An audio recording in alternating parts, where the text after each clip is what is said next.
it's Tuesday.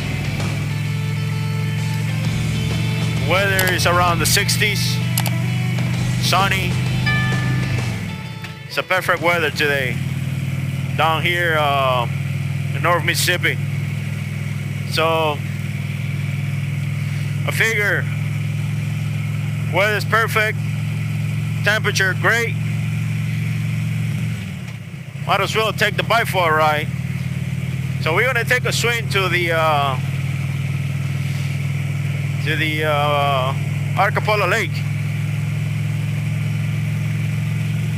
There's a new gadget that I got that I want to show you guys. I want you guys to tell me about it and tell me what you guys think.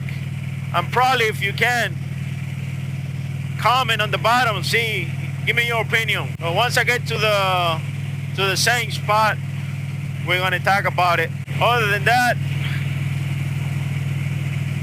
what do you guys think about the Miami Heat? I know that some of you guys are boycotting the NBA, which I understand. The reason I bring out the Miami Heat is because the Miami Heat is my home team. To tell you the truth,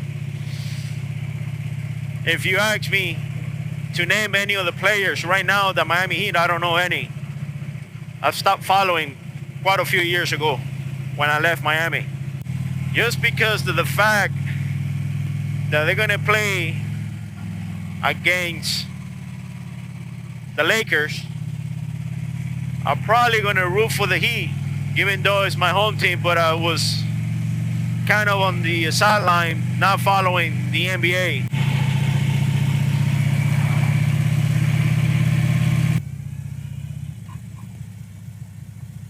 Let's go check this area. I haven't been on this little spot in years, and I kind of like it.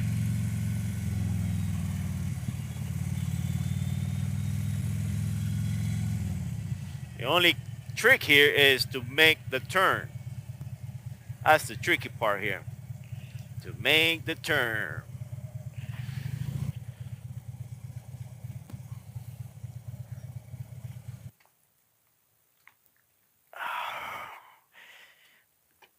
Holy crap. Oh, fuck.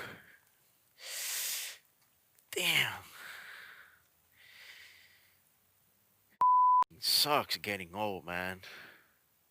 It really is. It sucks. Oh, oh man. All right.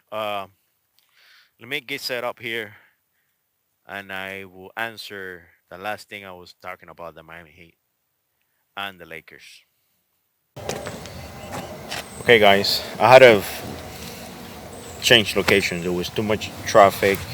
There was too much distraction. So I find another spot. Hopefully, not gonna have no rubberneckers wandering around seeing what I'm doing. The gadget that I got, which I think is very important if you are a biker that does touring, especially if you do touring, solo touring, which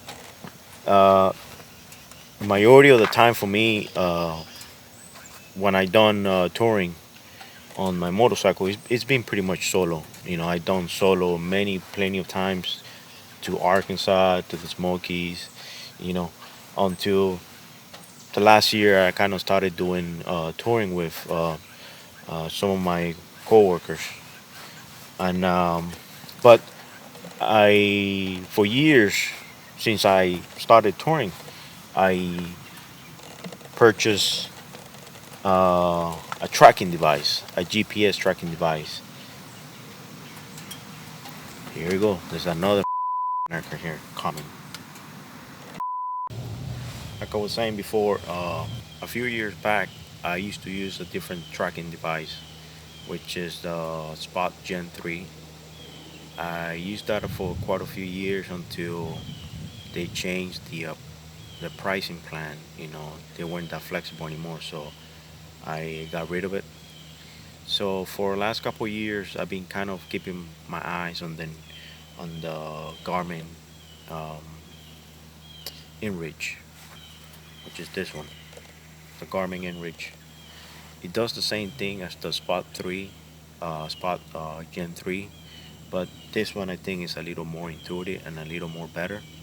And what I like about the Garmin is that you can pair, if you have a Sumo XT, you could pair it with the Garmin. So there's a lot of good features, that it has, and it receives and sends messages, and you pretty much can operate the Garmin InReach tracker through your GPS. Or if you have a Garmin smartphone, you could do it, or if you want to do it through the phone.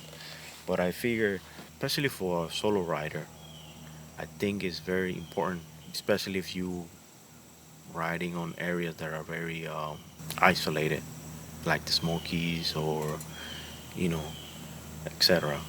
I think it is very important, if you go down, and nobody sees you. I think it's a very good idea to have one of these. So I don't know if you guys ever thought about that. Do you guys carry any type of tracking device if you're the type of guy that does solo riding? I remember there was a few years back, there was a couple guys riding on the tail of the dragon, and somehow they went off the road.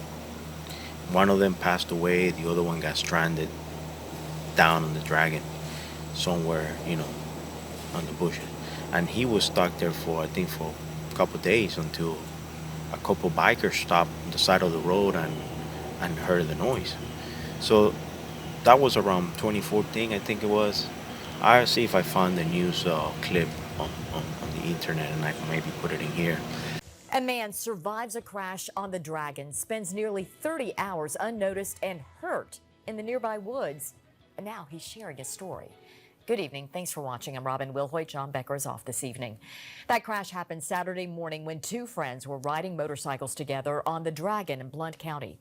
This 11-mile stretch of 129 has more than 300 twists and turns.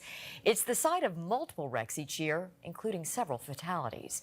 Well, Saturday's crash killed one man, left another for dead, until two passersby just happened to hear his cry for help. WBIR 10 News reporter Becca Hobbiger shows us why this man calls his survival a case of divine intervention.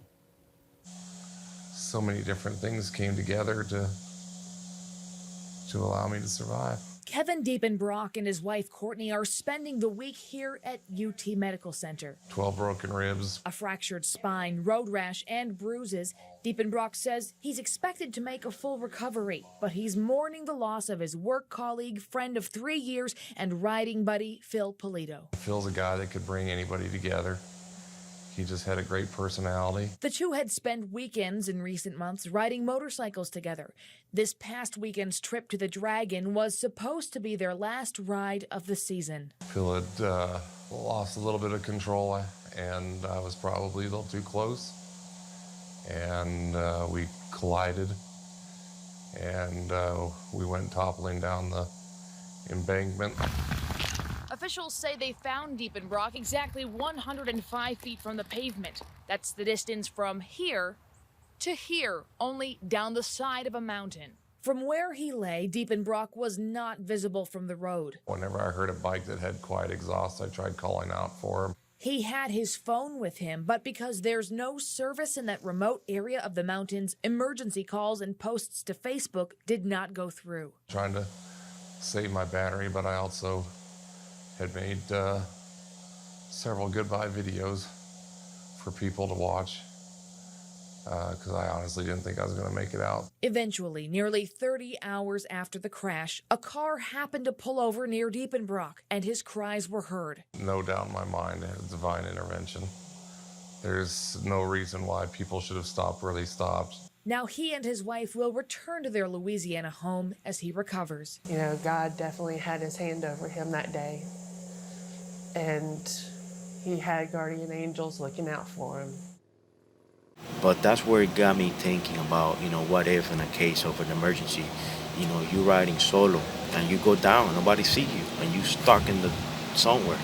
So I figured this is a good thing to have. I think it's worth it. And not only you could do SOS, your family member can keep track of you.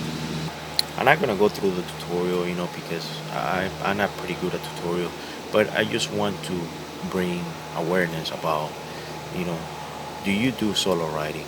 And if you do solo riding, a long distance, do you carry a tracking device? Uh, if you do, or if you have anything to say or any question, put them in the comment and tell me what you think about, about, emergency, call in times of emergency, if you go down, do your rider, do your partner have somebody to contact?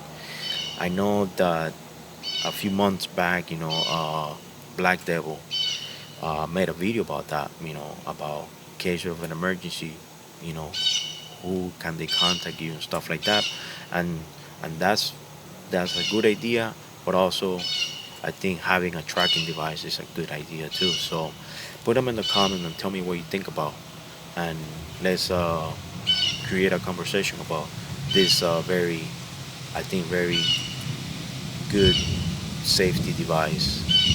So tell me what you think. Okay, guys. One thing that I forgot to tell you when I was telling you the story about the Miami Heat. One of the reasons that I'm gonna root for the Miami Heat this time, even though it's my hometown, is because they're playing with the Lakers. And guess who plays for the Lakers? LeBron James. That's the why. Let's put it like this. I think LeBron James should go to live to China. That's what he needs to do. He needs to go and live in China. That's all I have to say.